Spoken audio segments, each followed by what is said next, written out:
Hello friends, welcome to my YouTube channel. I am Dr. Meenakshi Gupta. So welcome to class 8. This is a science book of NCERT syllabus. So here I am starting posting directly new book from new book. Okay. So आपको जो भी आपका इस साल में आपका ये सारा करिकुलम में ये आएगा तो मैं फ्रॉम द फर्स्ट चैप्टर से पूरी जो बुक है वो कंप्लीट करूँगी. Okay students. सो इस चैप्टर में पूरी बुक में आपको क्या आएगा, पहेली एंड बूझो देखने को मिलेंगे. तो इसमें क्या है कि दोनों आपस में चैप्टर से रिलेटेड क्वेश्चंस पूछते हैं एंड आंसर्स भी आपको मिल जाएंगे. कई बार हम डिस्कशन कर लेंगे. So if you are like to study completely chapter with question and answer, like share and subscribe. So first chapter is our crop production and management. Crop होता है फसल, है ना, उसका प्रोडक्शन करना और उसको किस तरीके से प्रोडक्शन के बाद मैनेज करते हैं, तो उससे रिलेटेड ये पूरा का पूरा चैप्टर है. राइट. चलो. सो पहेली एंड बूझो. दिस इज अ पहेली, दिस इज अ बूझो. Went to their uncle's house during the summer vacation. Summer vacation हुई, ये दोनों के दोनों अपने अंकल के घर गए. Their uncle is a farmer. उनके जो अंकल थे वो किसान थे, फार्मर थे. One day they saw some tools like the khurpi, sickle, shovel, plough etcetera in the field. तो उन्होंने कुछ टूल्स देखे जो कि उस फार्मिंग से रिलेटेड थे ये सारे. सो क्या बोलते हैं, I want to know where and how we use these tool. तो उन टूल्स को देख के सोचा कि ये जो टूल्स हैं वो कहाँ यूज़ होते हैं और इसको कैसे यूज़ किया जाता है. You have learn that all the living organism require food. तो इन सब चीज़ के लिए ये ज़रूरी है कि हमें ये पता है कि हमें सरवाइव करने के लिए, ज़िंदा रहने के लिए खाने की ज़रूरत होती है. Plants can make their food themself. But जो प्लांट्स हैं वो तो अपना खाना खुद बना लेते हैं. Can you recall how green plants synthesize their own food. आपने 7th क्लास में पढ़ा था ग्रीन प्लांट्स कैसे फूड बनाते हैं, by the process of photosynthesis. Animals including humans can not make their own food. But हम ह्यूमन्स और animals हैं लाइक काउ, गोट, वो अपना खाना खुद नहीं बना सकते. So where do animals get their food from. तो उनको खाना कहाँ से मिलता है. But first of all, why do we have to eat food. ये भी एक क्वेश्चन माइंड में है कि हमें खाना चाहिए क्यों. क्योंकि हमें एनर्जी की ज़रूरत होती है काम करने के लिए. हमारी बॉडी में इतने सारे प्रोसेसेस होते हैं, रेस्पिरेशन हो रहा होता है, डाइजेशन हो जाता है, ब्लड का सर्कुलेशन हो रहा होता है, या हम काम करते हैं, वॉक करते हैं, लर्निंग करते हैं, रनिंग करते हैं. तो इन सब चीज़ों के लिए एनर्जी चाहिए जो हमें फूड से मिलती है. You already know that energy from the food is utilized by the organism for carrying out their various body functions such as the digestion, respiration and excretion. तो ये जो सारे functions हैं इनको कैरी करने के लिए एनर्जी की ज़रूरत होती है जो कि फूड से मिलती है. इसलिए हम फूड खाते हैं. अब वो फूड कहाँ से आता है उसकी बात हो रही है. We get our food from plants और एनिमल्स और बोथ. जो वेजिटेरियन है वो प्लांट्स खाएंगे, जो नॉन वेजिटेरियन है वो प्लांट्स भी खाते हैं और एनिमल मीट भी खाते हैं. ठीक है. Since we all need food, how can we provide food to a large number of people in our country. ठीक है, अब हमें खाना चाहिए. अब इतनी पॉपुलेशन है इंडिया में, तो उन सबको जो खाना है वो कहाँ से मिलेगा. The food has to be produced on a large scale. तो जितनी डिमांड है उसको पूरा करने के लिए जो फूड है वो भी बहुत ज़्यादा क्वांटिटी में प्रोड्यूस करना पड़ेगा. In order to provide food for a large population, regular production, proper management and the distribution is necessary. अब इतनी लार्ज पॉपुलेशन को अगर फूड पहुंचाना है तो उसका टाइम टू टाइम मतलब रेगुलरली प्रोडक्शन होना चाहिए, प्रॉपर उसका फिर मैनेज होना चाहिए, अच्छे से उसकी संभाल होनी चाहिए. देन डिस्ट्रीब्यूशन, फिर उसको दूर दूर तक डिस्ट्रीब्यूट भी करना का पूरी फैसिलिटीज़ होनी चाहिए. राइट. सो ये सारी चीज़ें हैं. नाउ अब इन सब चीज़ों के लिए हम क्या करते हैं, कुछ एग्रीकल्चर प्रैक्टिसेस करते हैं. Now till 10,000 BCE people were nomadic. 10,000 BCE तक क्या था, पीपल जो थे नोमैडिक थे, मतलब इधर उधर घूमते रहते थे. They were wandering in the groups from place to place in search of food and shelter. इधर उधर घूमते थे खाने की सर्च में या उनको जगह रहने के लिए चाहिए थी. They ate raw fruits and vegetable and started hunting animal for food. तो उन्होंने क्या किया, fruits and vegetable raw as it is जो उगा हुआ होता तो वो खाते थे और एनिमल्स को हंट करके मार के खाते थे. Later they could cultivate land and produce rice, wheat and other food crops. धीरे धीरे क्या हुआ, उन्होंने लैंड को, धरती के ऊपर कल्टिवेट, उगाना शुरू किया, राइस, वीट और अदर फूड क्रॉप्स, फसलों को. दस वाज बॉर्न एग्रीकल्चर. और इसी तरीके से एग्रीकल्चर का जन्म हुआ। When plants of the same kind are cultivated at one place on a large scale, it is called a crop. Very important definition कि crop क्या होती है, बहुत बड़ी लैंड पे, है ना, आपने देखा होगा, खेत देखे होंगे, एक ही तरीके की क्रॉप को उगाना।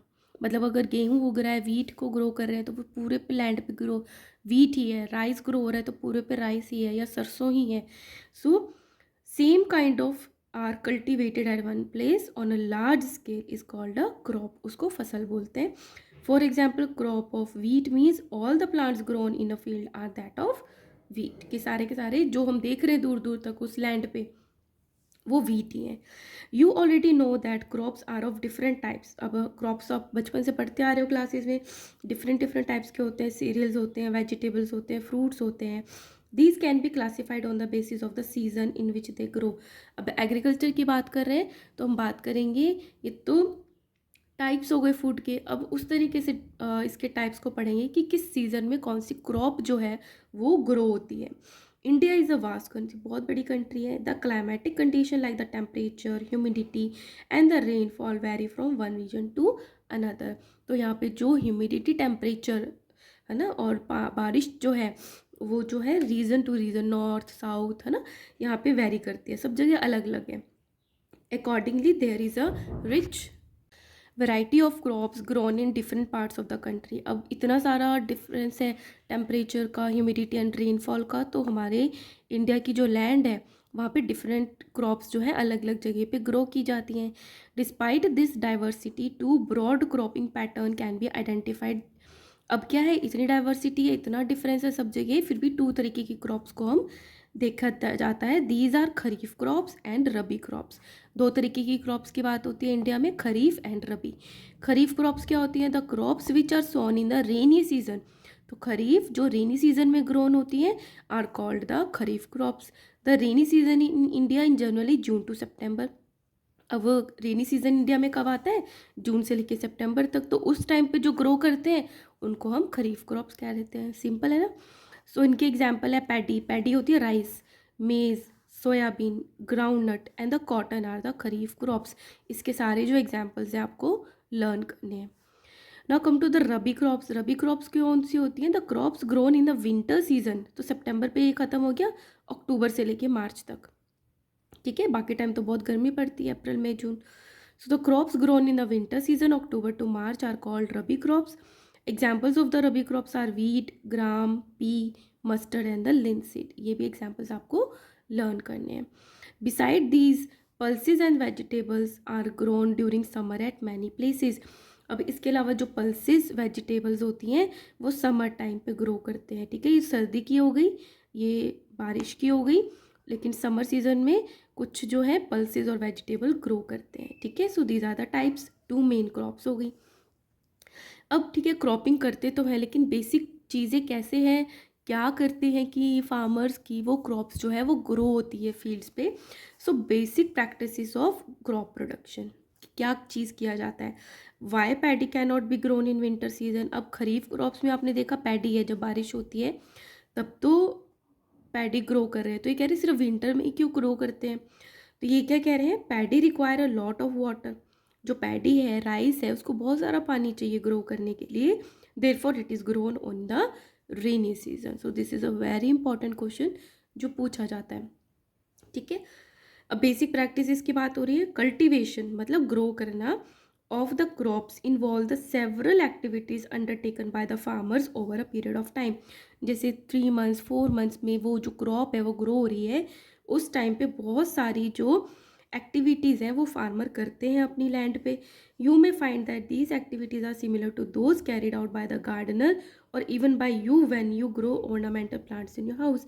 और वही सब चीज़ें जो हैं, अगर आप अपने घर पे कुछ ऑर्नामेंटल जैसे रोज़ लगाते हो, कुछ भी घर पे लगाते हो प्लांट्स, है ना, वो करते हो, सीड्स को डालते हो, वही सब चीज़ें फार्मर जो है वो लैंड पे करते हैं। दीज एक्टिविटीज़ और task are refer to as a agriculture practices.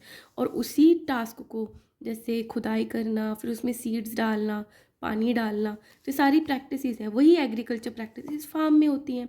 और वो कौन कौन सी हैं। फर्स्ट है प्रिपरेशन ऑफ सॉइल। सबसे पहले किस लैंड पे ग्रो करना है क्रॉप, उसको प्रिपेयर करते हैं। ताकि वो उसमें अच्छी क्रॉपिंग हो। ये लाइन वाइज होता है, ऐसा नहीं है पहले प्रिपरेशन ऑफ सॉयल फिर इरिगेशन, नहीं, पहले प्रिपेयर करेंगे फिर सोइंग करेंगे। सोइंग में क्या होता है कि हम उसमें सीड्स डालेंगे। Then adding manure and fertiliser, फिर उसमें हम मैन्योर और फर्टिलाइज़र, ये आप समझते हो कि क्या होते हैं, जिसको हम खाद बोलते हैं। फर्टिलाइज़र जो उसके न्यूट्रिएंट्स होते हैं, प्लांट्स को ग्रो करने में हेल्प करते हैं। फिर करते हैं इरिगेशन, पानी डालते हैं। फिर प्रोटेक्शन फ्रॉम वीड्स, वीड्स होती हैं जो हमने माना कि हमने वीट उगाया है लेकिन उसके अलावा कुछ और प्लांट्स उग गए जो कि टॉक्सिक है, और वो जो हम फर्टिलाइज़र या मैन्योर डाल रहे हैं वो वीड यूज़ करके ग्रो कर रहे हैं, तो हमें उस वीड्स को हटा देते हैं, तो प्रोटेक्ट करते हैं हमारी क्रॉप्स को वीड से। हार्वेस्टिंग, जब वो पक जाती है फसल तो उसको काटते हैं, कटाई करते हैं। देन स्टोरेज, फिर उसको स्टोर करके रखते हैं ताकि हम इसको डिस्ट्रीब्यूट कर पाएँ। So these are the agriculture practices, और ये लाइन वाइज आपको 7 लर्न करनी है, ठीक है। ना प्रिपरेशन ऑफ सॉइल, अब क्या करते हैं प्रिपेयर करने के लिए सॉइल को। The preparation of soil is the first step before growing A crop, किसी भी क्रॉप को ग्रो करने पहले हमें प्रिपेयर करनी पड़ेगी सॉइल को। One of the most important task in the agriculture is to turn the soil and loosen it. अब कोई लैंड पड़ी है बहुत टाइम से, तो क्या करते हैं, उस पर हम सीड डाल देंगे तो क्या ग्रो हो जाएगा, नहीं। तो हम पहले क्या करते हैं, उसकी खुदाई करते हैं, उसको लूज़ करते हैं उसकी मिट्टी को, और उसको टर्न करते हैं, मतलब नीचे की मिट्टी को ऊपर ले आते हैं लूज़ करके। This allow the roots to penetrate deep into the soil, तो जब लूज़ होगी मिट्टी तो जो प्लांट हम ग्रो कर रहे हैं तो उसमें रूट्स जो है नीचे जाएंगी अच्छे से। The loose soil allow the root to breathe easily, तो मिट्टी अगर लूज़ है तो उसकी जो रूट्स है वो अच्छे से ब्रीथ भी कर पाएंगी क्योंकि उसमें एयर प्रेजेंट होगी। Even when they go deep into the soil, अगर वो ज़्यादा डीप चलेगी तो भी वो ब्रीथ कर पाएंगी। Why does the loosening of soil allow the root to breathe easily, तो यही रीज़न है क्योंकि उसके अंदर एयर जो होती है वो ट्रैप हो जाती है, ज़्यादा टाइट होगी तो एयर को स्पेस ही नहीं मिलेगी।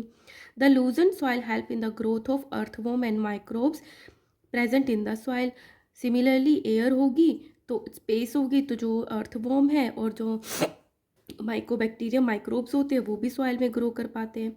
These organisms are friend of the farmer, ये हमें पता है अर्थवॉर्म जो है वो मिट्टी को पलटने में काम आते हैं, तो ये फ्रेंड्स होते हैं since they further turn and loosen the soil and add humus to it, क्योंकि जो भी डेड खराब चीज़ें होती हैं जो माइक्रोब्स होते हैं उसको डिकम्पोज करके ह्यूमस में कन्वर्ट कर देते हैं। So earthworm and microbes are the friend of farmers. But why the soil needs to be turn and loosen, so यही रीज़न है, लूज़ करके उसमें एयर ट्रैप हो जाती है जो कि ब्रीथिंग के लिए ज़रूरत है, और उसकी वजह से अर्थ एंड माइक्रोब्स ग्रो कर पाते हैं। You have learned in the previous classes that the soil contain minerals, water, air and some living organism, ये लास्ट क्लास में हमने पढ़ा था, ठीक है। सॉइल में ये सारी चीज़ें होती हैं। In addition dead plants and the animals get decompose by the soil organism, और जो प्लांट्स डेड हो जाते हैं, पहले डेड हो चुके हैं या एनिमल्स हैं, वो भी डिकम्पोज होकर सॉइल में मिल जाते हैं। In this way various nutrients of the in the dead organism are release back into the soil, तो जो भी उसमें न्यूट्रिएंट्स होते हैं, ठीक है, प्रोटीन हो गया, वो सारा का सारा वापस से सॉइल में मिल गया। These nutrients are again absorb by the plant, अब टीलिंग करते हैं, लूजनिंग करते हैं तो एब्जॉर्प्शन ईजी हो जाता है और वापस से ये प्लांट्स को मिल जाता है। Since only a few centimetre of the top layer of the soil supports the plant growth, turning and losing of the soil bring the nutrient rich soil to the top so that the plants can use these nutrient। अब धीरे धीरे क्या होता है, nutrient नीचे की तरफ जाते रहते हैं, बट जो प्लांट ग्रो करता है उसकी रूट्स तो ऊपर के कुछ सेंटीमीटर्स तक रहती है, तो जब टर्न कर देते हैं तो नीचे के न्यूट्रिएंट्स ऊपर आ जाते हैं, तो प्लांट्स उसको यूज़ करके ग्रो कर पाता है। दस turning and loosening of the soil is very important for the cultivation of crops, तो यही इंपॉर्टेंट चीज़ है, इसलिए ही सॉइल को प्रिपेयर किया जाता है ताकि क्रॉप्स जो है अच्छे से ग्रो कर पाएँ। The process of loosening and the turning of the soil is called the tilling और प्लोइंग, तो ये जो प्रोसेस है कि हम सॉइल को लूज़ करते हैं या उसकी सॉइल को टर्न करते हैं, नीचे के ऊपर ले आते हैं, इसी प्रोसेस को बोलते हैं टीलिंग या प्लोइंग, ठीक है। This is done by using a plough, ये प्लो को यूज़ करके, ये होता है प्लो, आपने देखा होगा हल, तो ये यूज़ करके होता है, इसलिए इसको प्रोसेस को प्लोइंग बोलते हैं। Ploughs are made up of wood और आयरन, अब ये जो प्लो है या तो वुड का होगा या आयरन का होगा। If the soil is very dry, अगर जो मिट्टी है बहुत ज़्यादा ड्राई है, it may need watering before the ploughing, क्योंकि फिर तो वो हल चलेगा ही नहीं, तो पहले वाटरिंग कर देंगे ताकि थोड़ी सॉफ्ट हो जाए।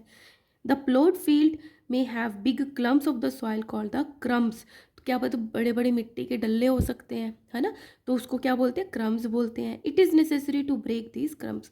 हाथ हम क्या गए कि जब घर पे भी मिट्टी लाते हैं हाथ से उसको ऐसे सॉफ्ट कर देते हैं, तो इसलिए जो क्रम्स निकलते हैं प्लोइंग के बाद उनको भी ब्रेक करना ज़रूरी होता है।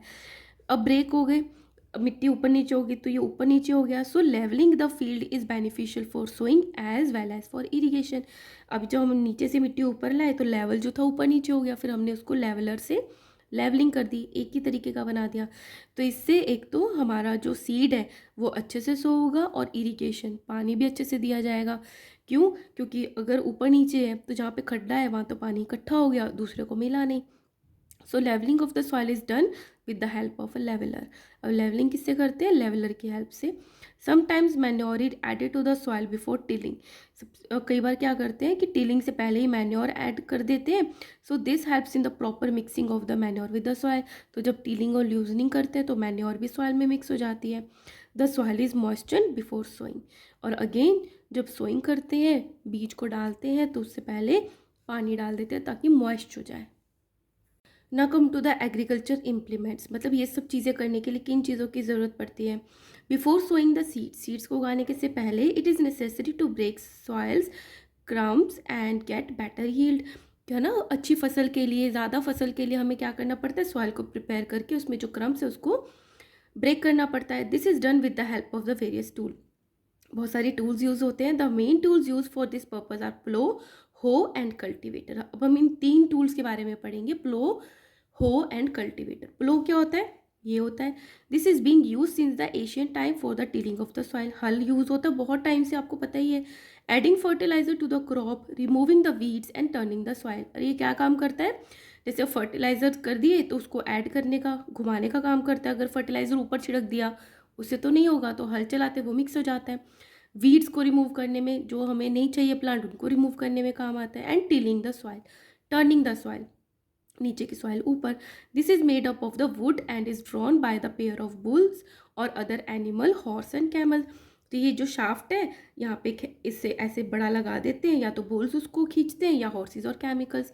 It contain a strong triangular iron strip. इसको क्या बोलते हैं? ट्रायंगुलर आयरन स्ट्रिप बोलते हैं, जिसको बोलते हैं प्लो शेयर, जो कि काटता है। The main part of the plough is a long road log of the wood. इसके जो पार्ट है वो है long log of the wood which is called a plow shaft. This is a plow share, this is a plow shaft. So there is a handle at one end of the shaft. और एक दूसरी तरफ क्या होता है, ये वाला जो होता है हैंडल होता है शाफ्ट की दूसरी तरफ। The other end is attach to a beam, this is a beam.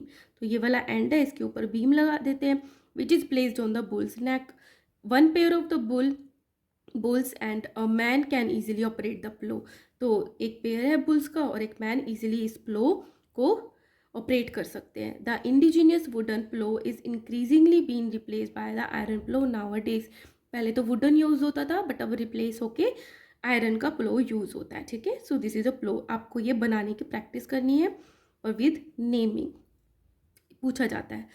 Now what is हो? It is a simple tool which is use for removing the weeds and for loosening the soil. It is a long rod of wood और iron. अब हो क्या होता है? ये भी एक सिंपल सा टूल है, ये इस तरीके से होता है हो, ठीक है, जिससे कि वीड्स भी रिमूव होते हैं, सॉइल रिमूव होते हैं। Loosening the soil, it has a long rod of wood और आयरन। आयरन की एक रॉड लॉग है। A strong broad and bent place of the iron is fix to the one of its end. तो एक तो ये log हो गया और ये जो प्लेट है आयरन की ये अटैच होती है इससे, ठीक है। Which works like a blade. So ये क्या है? ब्लेड की तरह काम करता है, काटने का काम करता है। It is pulled by the animals, और इसको भी क्या है, एनिमल्स जो है वो पुल करते हैं। सो पकड़ने के लिए ग्रिप है, हैंडल है। So this is a bent plate जो कि काटता है, और ये बीम है जो कि एनिमल पे या उस पर लगाते हैं, और ये रॉड है, ठीक है। सो दिस इज़ अ हो सिमिलर टू प्लो। ये थोड़ा चौड़ा होता है, वो थोड़ा शार्प होता है। Now come to the cultivator. Cultivator क्या है? Nowadays ploughing is done by the tractor driven cultivator. अब हमने देखा था जो ये जो प्लो होता है इसमें तो एक ही चीज़ होती है, एक ही लाइन खींचेगी अगर हम इसको पुल करेंगे लैंड पे। बट कल्टीवेटर में क्या है, 1 2 3 4 5, बहुत सारी 6 7 भी होते हैं। तो इस तरीके से ट्रैक्टर ड्राइवन कल्टीवेटर होते हैं कि एक साथ जो है लैंड पे टीलिंग हो जाएगी, लूजनिंग हो जाएगी बहुत सारी जगह पे।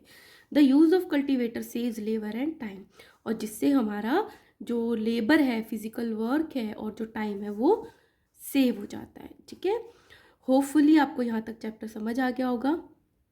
एंड कंटिन्यू रखने के लिए kindly like share and subscribe.